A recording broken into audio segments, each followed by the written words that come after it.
Well, I'll start by saying it's good to see everybody, in large part because that means that basketball's right around the corner, right? And hard to believe for us that another season is upon us. You know, we've been hard at work. We had the foreign trip, which most of you probably saw, which gave us a lot of extra practice time, and so these guys have all of our players, but especially led by these three returning guys that have an idea of what this program is about and what it takes to be successful. Have really put in a lot of work this summer in the off season and into this fall, and so I'd say the old saying this time of year that we're really ready to play somebody else. I think our guys are definitely in that boat, but we're excited about the prospects for the season. At the same time, we know that nothing is guaranteed. That every game is different, and you got to show up and play when the lights are on. And for us, as always, you got to be good 3 days in March. I mean, that's what this is all about. And so, obviously, having some guys that have been through that and been a part of it and had success doing it is big for us. But again, it guarantees nothing. Especially in our league, I think our league is much improved. I think it's really good at the top this year, and so. We've definitely got our work cut out for us, but we're looking forward to the challenge. Yes, Jim. Coach, with the transfer portal the way it is, what does it mean to you and the team to have these guys still here at NKU?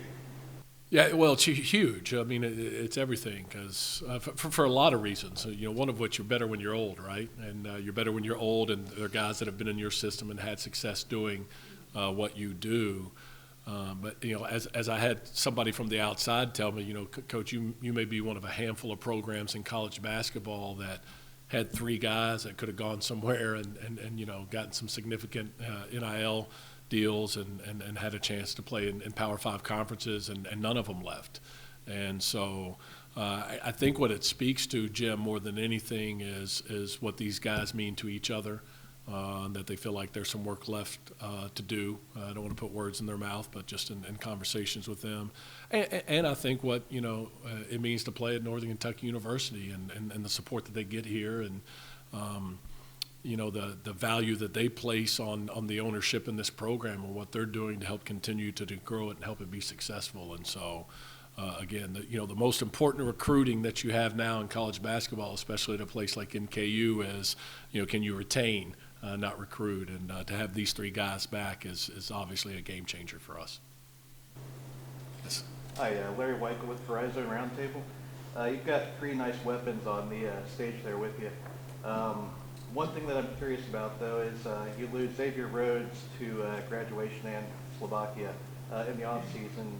Could you compare Michael Bradley's game to Xavier and how he plugs into the lineup this season? Yeah, their games are different, Xavier and Michael, but I think in terms of transition and what we're asking them to do, there's a lot of similarities, right? They're both coming from similar type programs at the Division II level and had similar numbers and success, and we feel like they can plug in here, or that Michael can plug in very similar to how Xavier did. I would say, honestly, these guys may have an even better feel than me that Michael's maybe a little further along in terms of his adjustment than Xavier was. They're different players. Xavier was, electric athletically, and once he got accustomed to our defense and how we wanted to play, became a really, really solid player for us. Obviously hit a huge shot in the conference championship. Michael has had a little bit more of a seamless transition, I think, offensively. Really a pure point guard that's capable of getting his own shot. Not as athletic as Xavier, but really solid defensively. And so we hope that the transition is similar because obviously Xavier ended up being a really good player for us. What changed for this team last year after you go to the tournament and the holidays and but something obviously changed. What changed for this team that played down the stretch the way they did? Probably a better question for these guys than for me, but I would say, and it's what every team deals with, right? You got to get over yourself to be good. You just do, and I don't think we have any selfish guys. We've got a real high character team for sure. But at the same time, if you're worrying about how your last shot went because it didn't go in, and for the next 3 plays you don't do anything that you're supposed to do to the level that you need to for you to be good and your team to be good, then ultimately you're being selfish. And I just think we finally got over ourselves a little bit individually and collectively, and started making it all about winning and playing well. And because the thing about this level is that playing well doesn't guarantee that you win. It just gives you a chance. And if you don't play well, you probably have no chance to win. And so I think more than anything, our guys just kind of got over themselves and made it all about winning.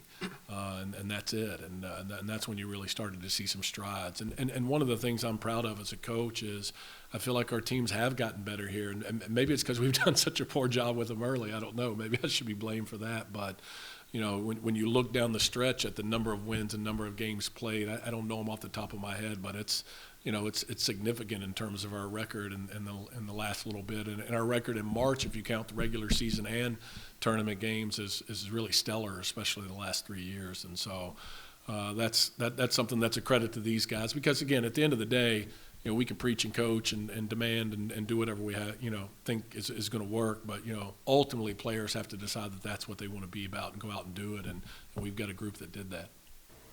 Marquez, just to piggyback off of that, you guys always talk about 3 days in March. He was talking about turning around the season, playing well at the right time. How much of that is a mindset or mentality for you guys, the fact that you embrace playing well in tournament time? Yeah, I mean, that's one of the things we go over in June, when we meet as a team and when we start summer workouts. Like, it's good to get all this work in and, have that mindset. We got to have that mindset, though. Like, we're practicing, we're playing together, we're competing, for those 3 days in March. And, it's good for the preseason rankings and things like that. But, what we're worrying about is, just getting better game by game, day by day, and also, just preparing for March. Marquez, Coach talked about, the important thing at NKU is retaining talent and players, and you're one of those guys, man, that can just fill it up. And I'm guessing you could have done something else this year, played somewhere else, and you chose to stay. Why did you want to stay here, and how important is it for you to make sure that NKU stays on top? I mean, most importantly, winning. I've just always been that type of person, like, competitiveness in me. Like, I just want to win.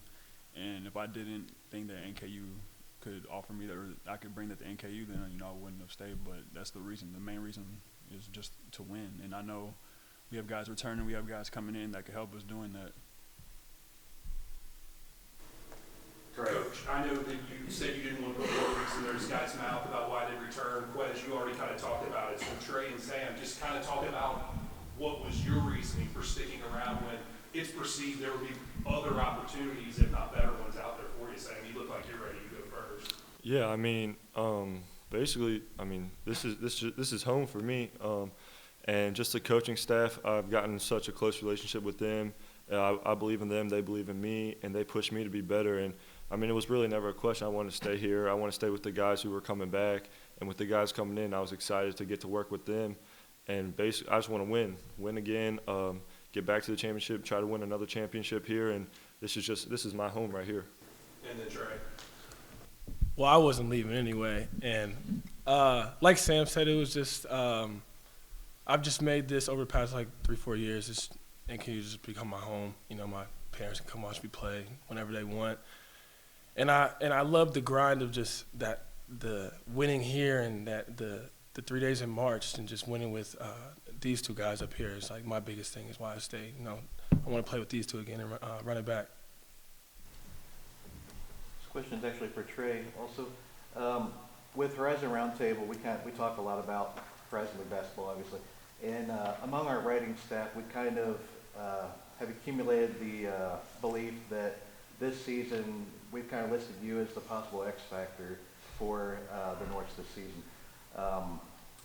What do you think between last season and this season? It looked like you shot a lot more threes this past year than the previous year and were more successful. What did you work on in the off season to continue allowing your game to evolve so that you can continue becoming a more and more dangerous part of the piece, a more dangerous piece of the puzzle out there? I think I just kind of kept the same mindset over this off season that I had, that last year, and just maybe being a little bit more aggressive, but really just playing really hard. You know what I mean? Just playing as hard as I can on defense, and then doing whatever I can to help these two, and the rest of our team too. But nothing special, like just working on my game like I usually do, but just, the things that I've been doing and just trying to get better at those. Darren, how do you manage expectations? Because you've got these guys back, you've had great teams here already, and this feels like this might be the best version yet. But how do you manage expectations, and kind of what's that message to this team going into the season? Yeah, I mean, it's kind of the same. I think one of the things we've been able to do here is talk about, where we want to get to and what we want to be about. And again, that's winning in March. That's trying to do some things that have never been done. Got really close last year in the NCAA tournament. Didn't get over the hump. 2-possession game coming out of the last media timeout. That's a step in its own right to legitimately be in the game to win, but didn't get the win. And I think, the standard that we have for our guys is so high, not only in winning and what we're trying to accomplish, but where we want them to get individually and how we want them to grow, that really any expectation that's out there, whether it's a preseason prediction individually or as a team, is still not as high as the standard that we have for ourselves every day.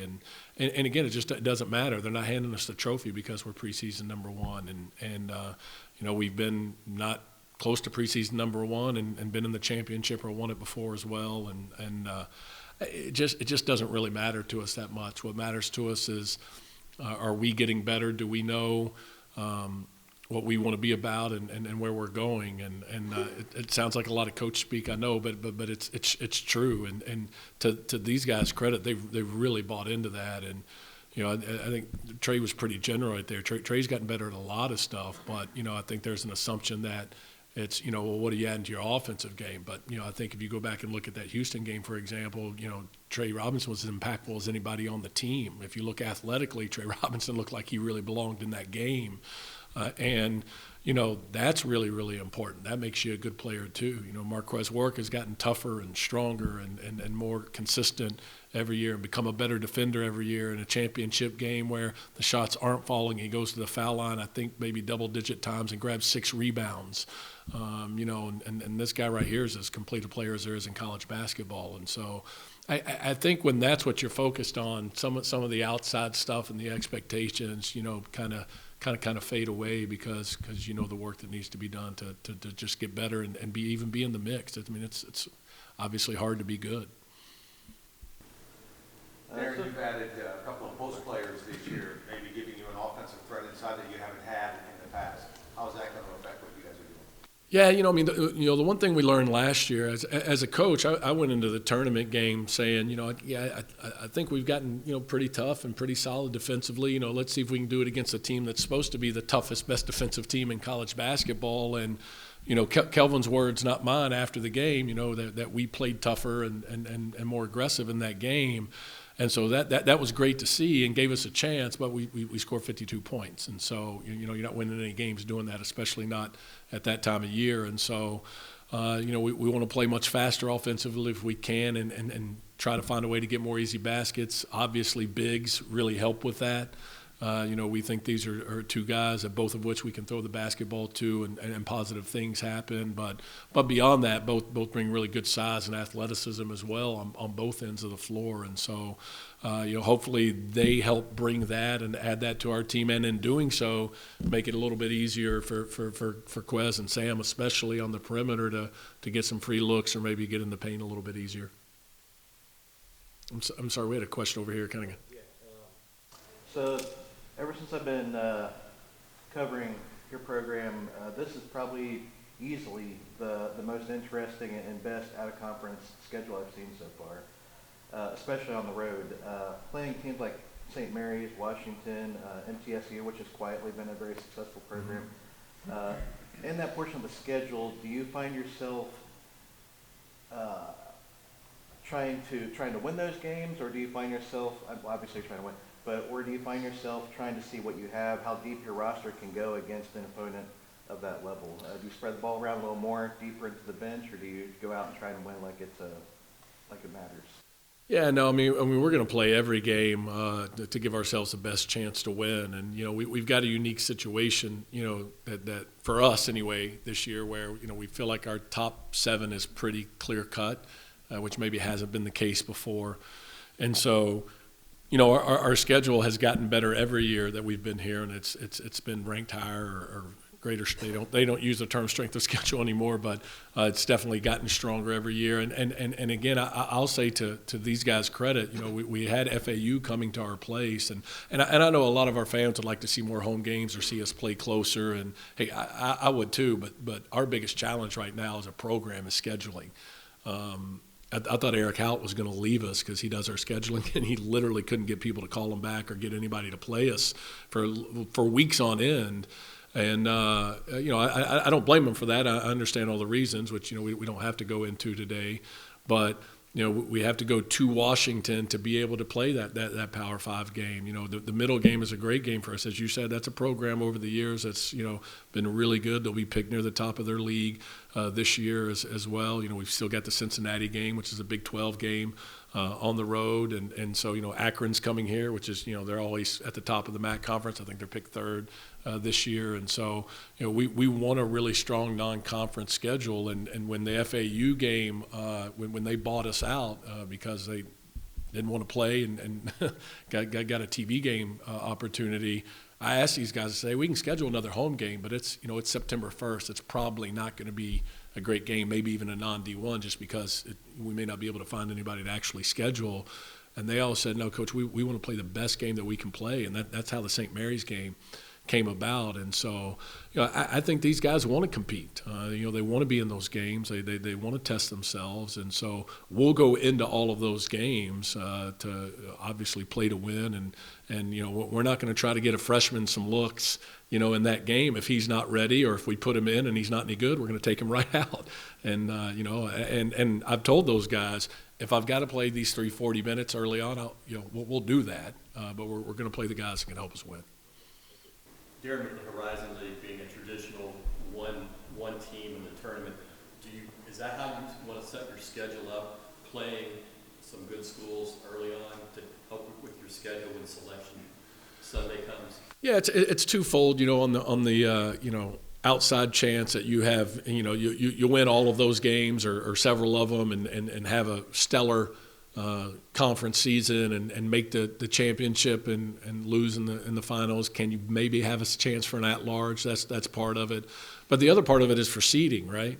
For seeding and preparation. I think that one of the things we learned in the off season and talking with the people that are actually in the room at the NCAA is being really good when you're supposed to be good matters too. I can't remember the team, but somebody that had played 17 quad 4 games, but they were 17-0, and that's something too. And so I think that in an effort to try to put ourselves in the best position to both be prepared for our own conference season and our own conference tournament, and then if we're fortunate enough to win the conference tournament, to be prepared to play in those games and maybe get a little bit better seed is kind of the thought process behind the schedule. And again, I wish we could get some of those games in our own building, but those teams haven't been willing to come to our place yet, even if we could buy them.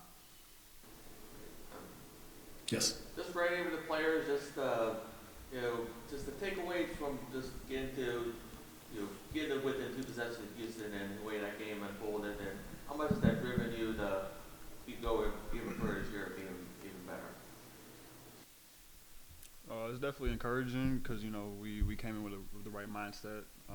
We have nothing to lose as a 16 seed, and we put our butts off.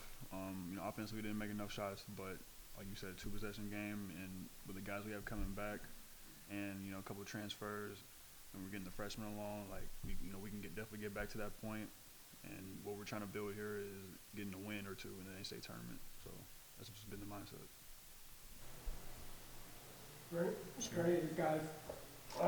Last year you go to Washington State, probably didn't seem to think you were probably competitive with them. This year you're going to Washington. How different will the attitude be of you guys walking in that building at Washington, say, last year playing at Washington State? Yeah, we're gonna walk into there being ready to compete. You know, I think last year we just came out there and we didn't really play how we play.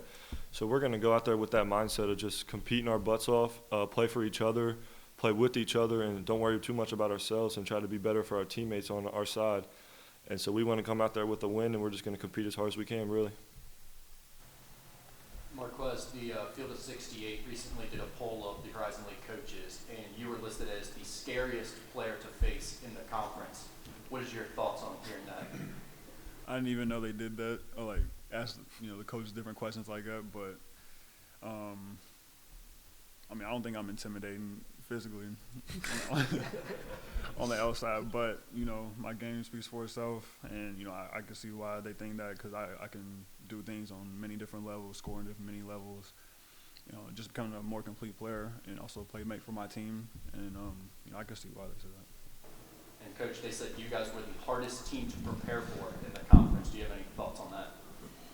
Yeah, I don't know. Do I get a bonus for that or something? I mean, it's, I think our defense is it's unique. Again, it's not a man, it's not a zone. I have people all the time, hey, I want to ask you about your matchup. It's not a matchup. It's a mentality and a way of playing defense. We've got a handful of principles, and ultimately what our defense is the same way on offense. You try to put guys in position to be their best and let players make plays. Sometimes we just give the ball to Quez in the middle of the floor, and we think that's really good coaching because he can go do some really good stuff with it. We're trying to do the same thing defensively, right? We want to put our guys in position to go make some plays, and we've been top 10 in the country, I think the last 2 years. Last year for sure, if not top 10, top 15, I think it was, in steal percentage. And a big part of that is not like the tactical part of the defense or the stuff that I would talk about at a clinic. It's that these guys develop a mindset, and we give them the freedom, within our framework to go make plays. And, we feel like we've got guys that can do that. And so, it's a little bit different. It feels like more people in the league are not playing just regular man-to-man, but we believe in it, and then we think it's good for us. It's not for everybody. It's not, and we think it gives us our best chance to be good. So if that means we're hard to prep for, I guess that's a good thing. What is it? If it's not man, not zone, not matchup, does it have a name? Well, we call it fist. That's the name of it. Yeah. That's the call, fist, but. Yeah, Does anybody else do? Anybody else play? Mick did it when he was at Cincinnati, and if you really want to see it played well, I think we've gotten pretty good at it. But his last two teams were just phenomenal at it. He did a great job with it, and it was my college coach's defense. I did not play it in college. We pressed for 94 feet, and for 40 minutes, but he switched jobs and couldn't get the same kind of athlete and kind of develop this defense, and Mick's the only other guy that I know that has played it. He's not doing it at UCLA right now, but that's fully committed to it. And I think that's the difference too. We have a lot of people call and ask us about the defense, and they want to sit down and talk with us, and we don't do it much, but one of the first things I tell them is, like, if for it to be really good, you got to be fully committed, like people are in zone or offensively committed to a team that's shooting 43s no matter what. We're going to shoot our 43s whether they're going in or not. We think it's good because we're ultra committed to it. This is for the three of the guys here. Let's talk about those newcomers, the three transfers, specifically Michael Bradley, point guard, the two bigs, Cade, who came from Green Bay, and Kean, who just, what little bit I've seen, looks like a complete athletic freak, is going to make some plays. Talk about those guys, how they have kind of meshed in the program with you guys, and how their games complement yours. And it doesn't matter. I'd like to hear from all three of you. I don't care who's first. Yeah, all three of them great players, great guys, came into the locker room, and it's like we've known them for a while now. But like you said, Kean, great athlete, above the rim, goes, makes plays, great presence on the defensive end. Michael, super good point guard, super skilled, opens up the floor for more shots for me and Quez, and he can get his own shot like that, really pass the ball, so unselfish, things like that. And then Cade, just a big presence down low, super talented in the post. And I think all three of them are really going to complement me, Quez, Trey, the rest of the team. Just with the two bigs down low, it's going to open up a lot of space for Quez, I, and Michael to go make plays, get easier shots, and get a lot more open shots. So I'm super excited to play with all three of them. Yeah, I mean, you couldn't have said it any better. First, see Coach Horn, he recruits high character, good people off the court, and that's what they come in and bring us, and along with the rest of us. And so, basketball is always going to take care of itself. And Michael coming in with high IQ, the ability to make plays for him and our team. Ken, athletically, the best big I played with since I've been here, and Cade, same thing. I mean, toughness. He brings us toughness down low. Both definitely high percentage. Shooters in there in the paint. So they bring us a lot of positives. Yeah, it's been fun. Getting to know them, getting used to playing with them. Obviously at first we recruited a lot of different guys. It was maybe a little awkward, like at first, with all the guys. But then we went on the Italy trip, got close with each other. Really starting to play well together now. And it's pretty crazy watching Kean jump, and even Cade. Cade's really athletic too. So I'm really excited to play with those two. And then Michael, high IQ guy, and really unselfish. So I'm excited to play with him too. Is FIST an acronym for something, or is it just? Huh? Is it an acronym? No, I'm not that smart. No, no. It's just this is the signal, so that's the call. Yeah. It'd be cool if you can come up with something. We're glad to try to implement it, and I'll use it at a clinic or something. But and I think part of being committed to it is the fact that we kind of split our staff a little bit, like football, where a couple of guys are really focused on defense and one more on offense. And on the defensive side, Eric Howard, our associate head coach, and David Harris have done such a phenomenal job of continuing to tweak the defense and do an awesome job teaching it. And we give them a lot of freedom and confidence to do that during practice. And same thing with how we're playing offensively. Simon McCormick's done an awesome job for us. And we haven't been great in terms of volume. But our efficiency by the end of the year, the last couple of years, has been really good with our points per possession and how we take care of the ball. And we've given ourselves a chance to win with the personnel that we have. And we feel like this personnel is going to allow us to play faster and different offensively. And so, our staff is a big part of making that happen. Darren, how rare is it to keep a staff together for 5 years like this, especially when you have young up-and-comers in the coaching industry? Yeah, no question. Well, let me tell you the key to that. The key to that is their wives. All right, they've all got some kind of tie or great work or are really happy here, and so I think it's more of that than anything. But seriously, I only hired people that I knew I had worked with in those spots because I wanted to know what I was getting, and I wanted them to know what they were getting, and. I can't say enough about our staff. I think, besides players, which is the most important thing we do, but, your staff helps you get the players. And so I think our staff is the most important reason we've been able to be consistent and successful here. And honestly, all of them could be head coaches. Eric Howard especially is ready to be a head coach. If I get hit by a truck leaving this press conference, Eric Howard should have this job without question. But those guys are invaluable to what we do, and you've heard the players talk about it already. The relationships that they build and how they pour into those guys, getting in the gym with them, film, or just being there in general. They're exceptional. We're really fortunate to have our staff. All right, thank you guys. Appreciate you coming out. Good to see everybody.